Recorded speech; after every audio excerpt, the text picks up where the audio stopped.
शेतकरी टिकला तर देश टिकेल याच महत्वाकांक्षी उद्देशाने प्रधानमंत्री किसान सन्मान निधी योजना केंद्र सरकारने लागू केली आहे। आज असंतुलित वातावरण, दुष्काळ या सर्व परिस्थितीचा शेतकऱ्यांना फटका बसल्याचे चित्र आपल्याला दिसून आले आहे। याच पार्श्वभूमीवर शेतकऱ्यांना सुद्धा सन्मानाने जगता यावे यासाठी अल्प व अत्यल्प जमीन असणाऱ्या शेतकऱ्यांचे उत्पन्न वाढवण्यासाठी केंद्र सरकारने सुरू केलेली प्रधानमंत्री किसान सन्मान निधी योजना महाराष्ट्र राज्यात सुरू झाली। या योजनेत शेतकरी कुटुंबाला प्रति हप्ता रुपये 2000 म्हणजेच वार्षिक 6000 अर्थसहाय्य दिले जाते। यामुळे जिल्ह्यातील शेतकऱ्यांचा आर्थिक प्रश्न सुटला आहे।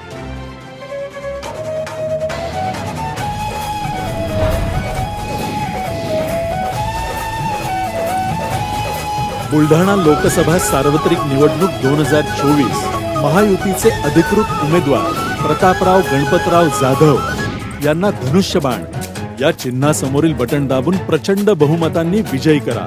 मतदान दिनांक शुक्रवार 26 एप्रिल 2024, वेळ सकाळी 7 ते संध्याकाळी 6 वाजेपर्यंत।